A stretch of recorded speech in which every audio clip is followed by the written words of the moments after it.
Que prépare Abdelmajid Tebboune en ce qui concerne la gestion du cash en Algérie? L'objectif de Tebboune est de assécher le marché informel du cash. Il veut récupérer tout le cash qui circule hors cadre bancaire. C'est l'équivalent de plus de 71 milliards de dollars. Tout cet argent échappe au contrôle de l'État algérien, échappe au fisc algérien. C'est énorme, 9700 milliards de dinars. En Algérie, il y a un souci. C'est que les Algériens et les Algériens sont habitués au cash et qu'ils ne croient pas au système bancaire. Au lieu de réformer le système bancaire, au lieu de réconcilier les Algériens et les Algériens avec le système bancaire, que fait Tebboune? Tebboune est en train de travailler sur un scénario qui consiste à demander ou à instruire la Banque d'Algérie l'idée est de changer les billets de banque. Que la Banque d'Algérie va mettre fin, par exemple, le billet de 1000 dinars, il sera supprimé. Les commerçants et les opérateurs économiques n'auront plus le droit d'utiliser les anciens billets. La Banque d'Algérie va fabriquer des nouveaux billets de 1000 dinars, des nouveaux billets de 500 dinars, etc. Tous les anciens billets devront être changés et remplacés. Les Algériens et les Algériens qui détiennent le cash, notamment les opérateurs de l'informel, les gros propriétaires, les détenteurs de grosses sommes de cash, seront obligés d'aller échanger leurs billets au niveau des banques. Une fois que cet argent est déposé dans les banques, ils ne pourront plus le retirer, ils ne seront plus maîtres de cet argent, éventuellement prendre une petite partie en cash et le reste, ça sera gardé dans des comptes bancaires. Et avec cette tactique, Abdelmajid Tebboune espère récupérer les milliards et les milliards qui circulent. Première conséquence très grave qui va arriver, les détenteurs du cash vont acheter les devises. La valeur du dinar, elle va tomber. Nous allons vous parler aujourd'hui d'une révélation importante que nous allons partager avec vous concernant un projet très ambitieux, mais qui, de mon point de vue, très dangereux, et je vais l'expliquer avec des faits à l'appui, que prépare Abdelmajid Tebboune en ce qui concerne la gestion du cash en Algérie. Après avoir fait marche arrière, concernant dès le début du mois de janvier 2026, concernant l'interdiction d'alimenter les comptes commerciaux en cash, c'est-à-dire l'interdiction aux commerçants algériens et aux opérateurs économiques algériens d'injecter du cash dans leur compte bancaire et donc de vendre des prestations et des biens et des services en cash pour pouvoir encaisser du cash et ensuite remettre ce cash ou l'intégrer ou le reverser dans leur compte bancaire. Après avoir fait marche arrière, parce que Abdelmajid Tebboune a compris qu'il allait paralyser entièrement l'Algérie et qu'il allait causer une grosse crise économique. Une autre idée a été proposée à Abdelmajid Tebboune, l'idée d'un autre scénario est en cours de préparation au palais présidentiel pour gérer la question du cash. L'objectif de Tebboune est de assécher le marché informel du cash. Il veut récupérer tout le cash qui circule hors cadre bancaire. On estime, selon les statistiques, à la fin de l'année 2025, qu'il y a plus de 9060 et quelques milliards de dinars qui circulent hors circuit bancaire. C'est-à-dire c'est de l'argent, c'est des billets, c'est du liquide, c'est des pièces de monnaie et des billets qui n'ont jamais été, qui ne passent pas par la banque, qui ne passent pas par la banque, qui sont pas traçables, qui sont utilisés uniquement de main à main ou sous le manteau, de façon informelle. C'est l'équivalent de plus de 71 milliards de dollars. 71 milliards de dollars. Effectivement, c'est important, c'est énorme et tout cet argent échappe au contrôle de l'État algérien. Donc échappe au contrôle de l'État algérien, échappe au fisc algérien. C'est énorme, 9700 milliards de dinars, 9600 milliards de dinars, c'est entre l'équivalent de 71 à 73 milliards de dollars. Donc l'ambition de Tebboune, elle est légitime. Tout État à travers le monde essaie d'imposer le contrôle de l'argent qui circule dans le pays. D'abord, c'est important pour les recettes fiscales. Plus il y a des impôts, plus l'argent est contrôlé et prélevé et identifié et plus l'argent est distribué par le secteur bancaire, plus le pays, l'État ou les recettes fiscales de l'État peuvent augmenter puisque le fisc peut faire des prélèvements, impose des taxes, impose des impôts et donc les recettes fiscales augmentent, les réserves les caisses de l'État se remplissent et l'État peut, avec cet argent, construire des routes, des infrastructures publiques, construire des ponts, construire des aéroports, des hôpitaux, des écoles. Donc c'est pour le bien public, c'est pour le bien général. Sauf que en Algérie, il y a un souci. C'est que les Algériens et les Algériens sont habitués au cash et qu'ils ne croient pas au système bancaire. Et au lieu de réformer le système bancaire, au lieu de réconcilier les Algériens et les Algériens avec le système bancaire, au lieu d'aller vers une bancarisation de l'économie, que fait Tebboune? Tebboune est en train de travailler sur un scénario qui consiste à demander ou à instruire la Banque d'Algérie de changer les billets d'avion, les billets de banque, pas les billets d'avion. C'est un lapsus révélateur. J'ai envie de voyager apparemment. Les billets de banque. La Banque d'Algérie sera instruite prochainement. Excusez-moi, on va juste mettre un peu de lumière, j'ai oublié de l'allumer. J'espère que vous me voyez maintenant mieux, parce que le sujet est important, c'est important pour moi que vous puissiez bien m'apercevoir. Alors, l'idée est de changer les billets de banque. Changer les billets de banque. C'est-à-dire que la Banque d'Algérie va mettre fin, par exemple, le billet de 1000 dinars, il sera supprimé. Donc, la Banque d'Algérie va donner instruction aux banques, les billets de banque, où les commerçants et les opérateurs économiques n'auront plus le droit d'utiliser les anciens billets. La Banque d'Algérie va fabriquer des nouveaux billets de 1000 dinars, des nouveaux billets de 500 dinars, etc. Donc, tous les anciens billets devront être changés et remplacés. Ça signifie que les Algériens et les Algériens qui détiennent le cash, notamment les opérateurs de l'informel, notamment les millionnaires et les riches ou les milliardaires ou les gros propriétaires, les détenteurs de grosses sommes de cash, seront obligés d'aller échanger leurs billets au niveau des banques. Donc, ils vont être obligés de déposer leur argent dans les banques. Une fois que cet argent est déposé dans les banques, ils ne pourront plus le retirer, ils ne seront plus maîtres de cet argent puisque la banque, elle sera instruite de ne leur donner qu'une partie, de ne plus leur donner toute leur partie, tout l'argent du cash qu'ils avaient déposé, puisqu'il y a des nouveaux billets, ils devraient donc garder leur argent au niveau de la banque, peut-être éventuellement prendre une petite partie en cash et le reste, ça sera gardé dans les comptes bancaires et l'argent qui est bloqué ou pas, c'est pas un blocage, c'est pas gelé, l'argent qui est placé dans des comptes bancaires devient enfin de l'argent qui est traçable, qui est identifiable, qui est taxable et qui est imposable. Et avec cette tactique, Abdelmajid Tebboune espère récupérer les milliards et les milliards qui circulent, une bonne partie ou une grosse partie de l'équivalent de plus de 72 à 73 milliards de dollars qui circulent hors circuit bancaire. Il faut savoir qu'en Algérie, l'argent qui circule hors circuit bancaire est supérieur à l'argent qui circule dans le circuit bancaire. Et ça, on nous fera une autre émission plus tard pour faire des comparaisons et chiffrer pour que vous puissiez bien comprendre le problème. Donc, on change les billets de banque, notamment les billets de 1000 dinars, peut-être les billets de 2000, mais pas sûr parce que les billets de 2000 dinars sont récents, les billets de 1000 dinars, les billets de 500 dinars, un certain nombre de billets de banque seront changés, seront supprimés et remplacés par de nouveaux billets. Les anciens billets ne seront plus opérationnels, ne seront pas reconnus. Donc, les détenteurs de cash devront venir se rallier, devront affluer vers les banques pour échanger leurs anciens billets avec de nouveaux billets. Sauf que, une fois que tu déposes ton argent, ton cash au niveau de la banque, cet argent sera bloqué. La banque va te demander d'ouvrir un compte bancaire, de t'identifier et de déposer des documents pour prouver la provenance et l'appartenance de cet argent. Et cet argent sera obligé, il ne sera utilisable que dans le cadre du circuit bancaire. C'est-à-dire, il faut avoir un compte bancaire, une carte CIB, ou là, un chéquier, etc. On va obliger les gens de remettre leur cash et de ne plus le récupérer par la suite. C'est une sorte de braquage légal.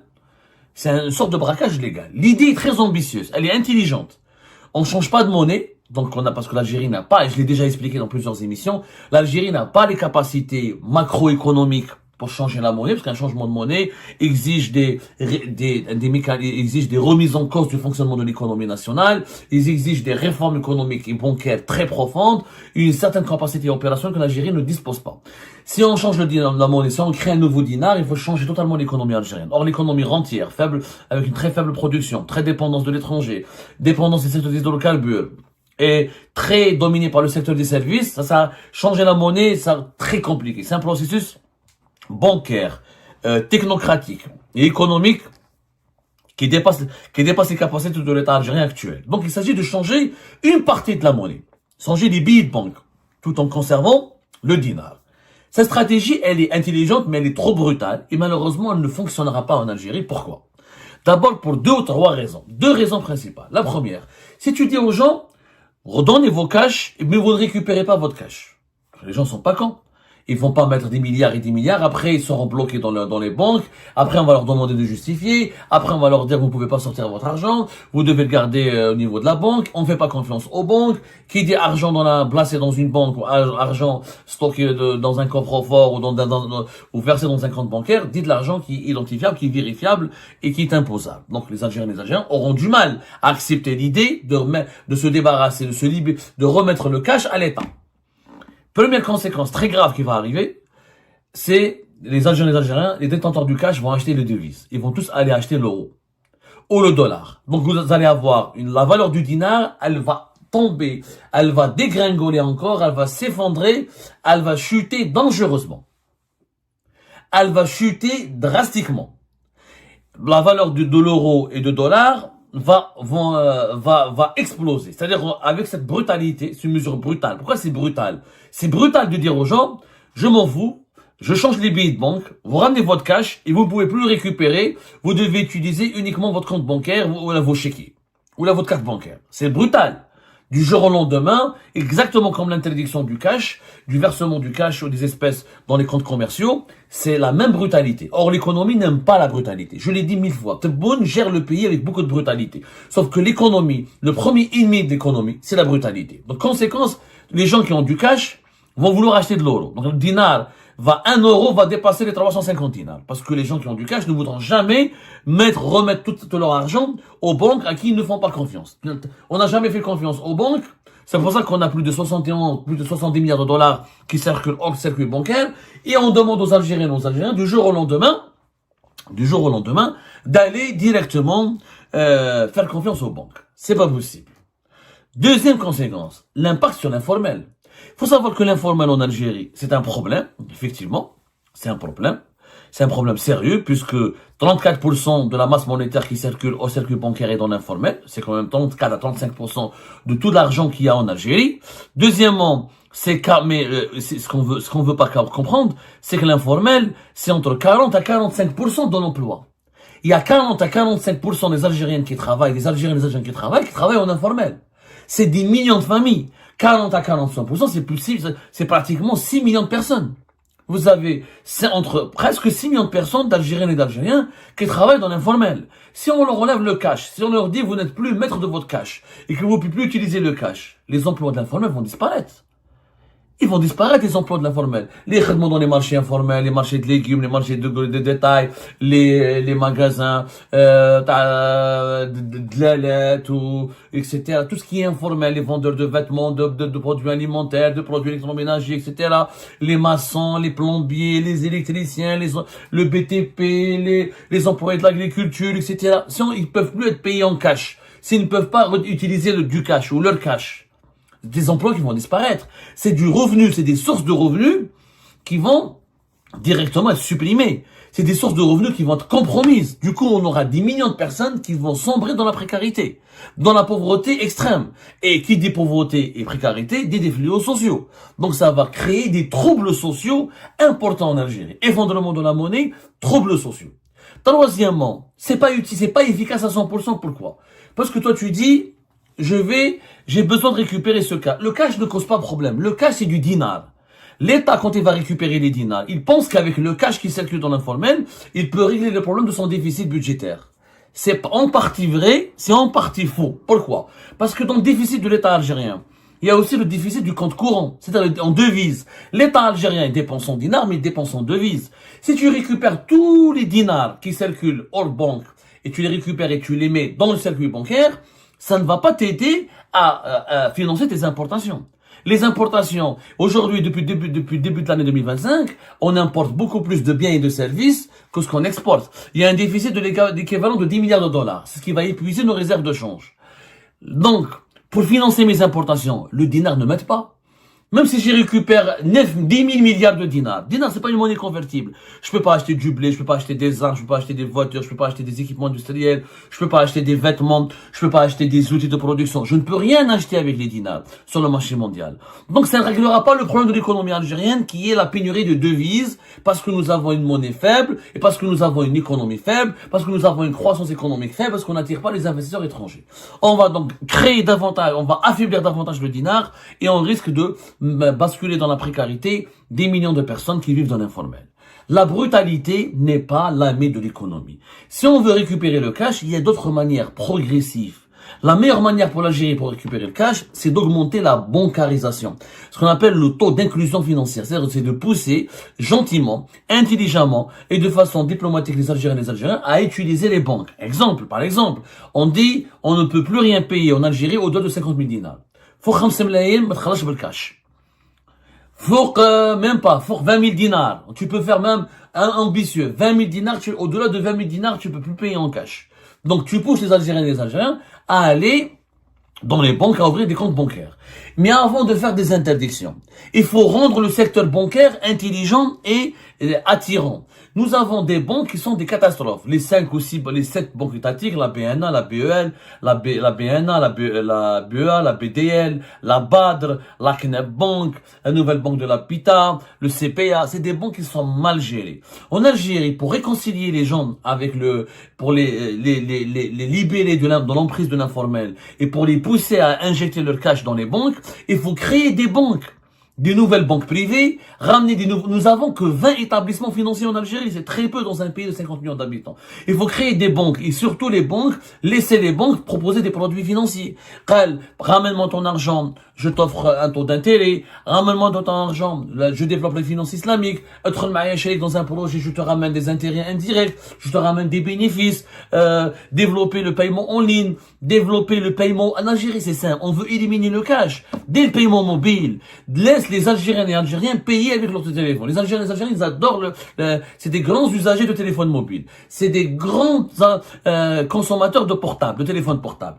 Laisse-les, dis-leur qu'avec votre téléphone, faisons comme les pays de l'Afrique de l'Ouest, par exemple, ou les pays de l'Afrique de l'Ouest comme le Kenya, ou la Côte d'Ivoire, ou les pays de la Côte d'Ivoire, par exemple, on peut tout payer avec son téléphone, avec son crédit téléphonique. Je peux payer mes légumes, je peux payer mes factures, je peux payer ma facture d'électricité, je peux payer le taxi. Vous allez voir que grâce au paiement mobile, on va réduire énormément l'utilisation du cash et on va ramener du cash dans les banques. Développer le paiement en ligne, numériser l'économie algérienne et bancariser, créer des nouvelles banques attirantes qui offrent des produits financiers intéressants, qui offrent des crédits. Quand la banque te dit, mets chez moi 1 milliard, je te prête 2 milliards, les gens vont ramener leur cash.